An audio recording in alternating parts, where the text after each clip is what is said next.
Meus queridos, como é bom estarmos aqui para meditarmos juntinhos o Evangelho que nos é proposto pela liturgia deste 12º domingo do tempo comum. O Evangelho é segundo Marcos, capítulo 4, versículo 35 até o 41. Diz o seguinte este santo Evangelho. Naquele dia, ao cair da tarde, Jesus disse a seus discípulos, vamos para a outra margem. Eles despediram a multidão e levaram Jesus consigo, assim como estava na barca. Havia ainda outras barcas com ele.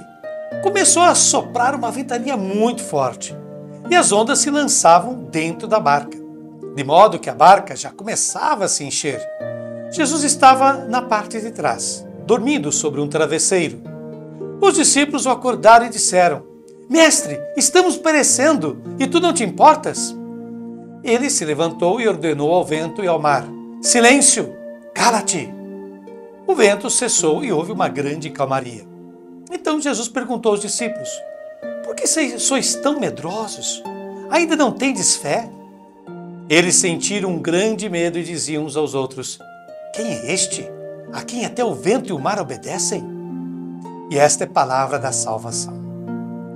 O biblista italiano Alberto Madi nos ajuda a entender com mais profundidade este santo evangelho.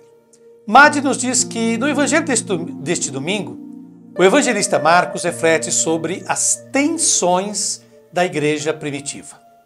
No livro dos Atos dos Apóstolos, no capítulo 20, versículo 23, lê-se uma lamentação da parte do apóstolo Paulo, o qual diz, abre aspas, sei apenas que de cidade em cidade o Espírito Santo me adverte, dizendo que me aguardam cadeias e tribulações.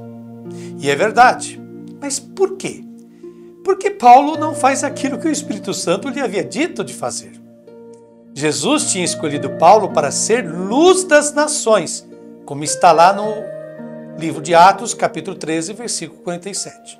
Isto é, luz para os pagãos. Paulo devia levar a boa nova aos pagãos, mas ele, que no fundo sempre permaneceu um fariseu, fazia o contrário. Em cada cidade, a primeira coisa que fazia era dirigir-se à sinagoga. Procurava convencer os judeus. Por isso, os contrastes surgem, cadeias e tribulações. Essa sua atitude provocou a ruptura com o evangelista Marcos, que Paulo havia levado em sua primeira viagem. Marcos é o evangelista da mensagem universal, o único no qual o termo lei não aparece jamais. É o evangelista que diz que Deus declarou puros todos os alimentos, relativizando o que diz o livro de Levítico.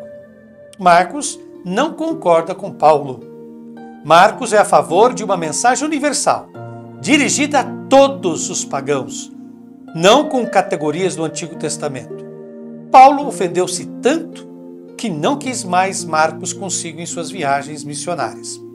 Somente ao final de sua existência, quando já estava em Roma, preso, tentou convocar os judeus de Roma e se deu conta do insucesso. Paulo reconhece e diz, abre aspas, bem que o Espírito Santo me falou aos vossos pais, por meio do profeta Isaías, vai ter com esse povo e diz-lhe, com o ouvido ouvireis e não compreendereis, com a vista vereis e não enxergareis. Isso está no capítulo 28 de Atos, versículo 25 e 26, citando uma profecia de Isaías, capítulo 6, versículo 9. Mas isso já lhe havia sido dito antes. Porém, foi necessário ter a experiência para compreender que, abre aspas, o coração desse povo se endureceu, com os ouvidos ouviram mal e seus olhos eles os fecharam, para que não enxerguem com os olhos, nem ouçam com os ouvidos, nem entendam com o coração e se convertam e eu os cure. Isso está em Atos 28, versículo 27, citando novamente Isaías, capítulo 6, agora versículo 10. Assim Paulo toma a decisão. Ficai, pois, sabendo, esta salvação de Deus é enviada aos gentios e eles escutarão. Diz Paulo, ainda em Atos, capítulo 28, versículo 28. Ora, o livro de Atos se encerra afirmando que Paulo proclamava o reino de Deus e ensinava com toda liberdade e sem impedimento.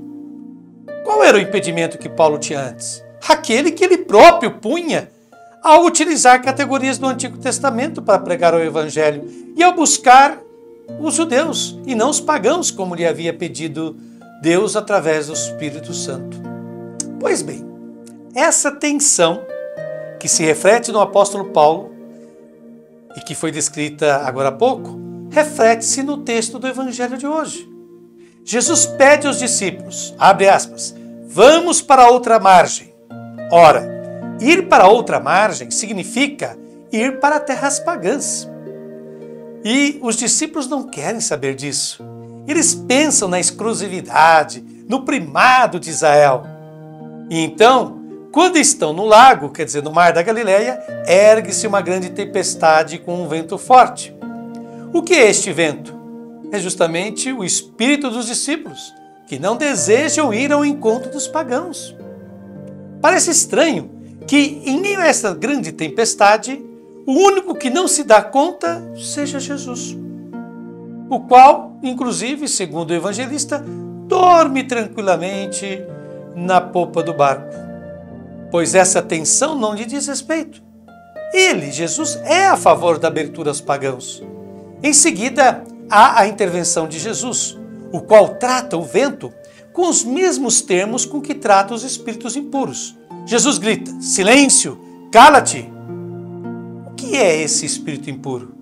É o espírito dos discípulos. O espírito de supremacia de Israel, o espírito de primado de Israel, o espírito que dizia que os povos pagãos devem ser dominados, mas não servidos, não evangelizados. Isso os discípulos não querem entender.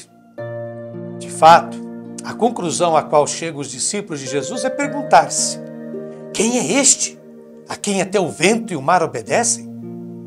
Visto que Jesus dá ordens ao mar, e quem comanda o mar na Bíblia é somente Deus. Daí o espanto dos discípulos.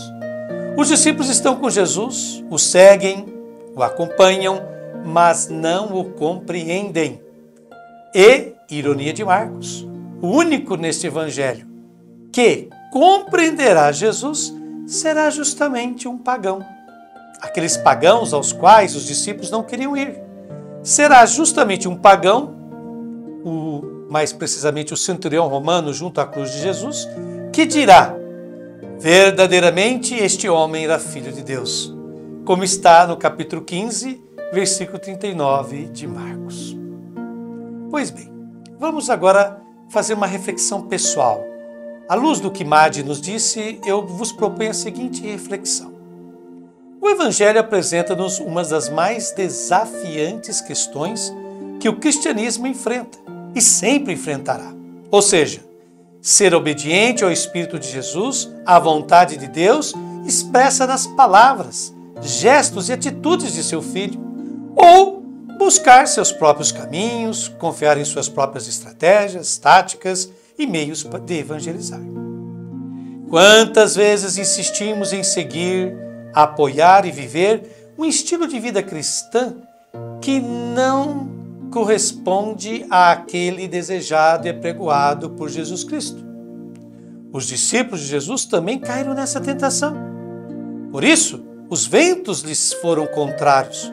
Por isso mesmo, Paulo, o grande apóstolo missionário, não teve sucesso em várias de suas empreitadas de evangelização. Ao invés de realizar a vontade do Mestre, de Cristo, os discípulos optaram por seguir seus próprios instintos, ideologias e predileções. Será que hoje a nossa igreja está indo ao encontro dos pagãos? Ou segue buscando os judeus, ou seja, aqueles de casa, aqueles de sempre, aqueles que conhecemos, aqueles que pensamos ser mais fáceis de evangelizar? Somos uma igreja que busca os mais humildes, os mais pobres, os mais esquecidos e descartados da sociedade? Ou nos iludimos em desejar converter os ricos, os poderosos, os mais influentes, os mais instruídos, isto é, aqueles que já possuem o seu Deus, que é o dinheiro, a fama, a glória deste mundo? Muitos dos nossos insucessos na evangelização talvez se devam ao fato de não compreendermos o que de verdade Jesus quer de nós. Reflitamos sinceramente sobre isso. Um abençoado domingo a todos. Até a próxima semana, se Deus quiser.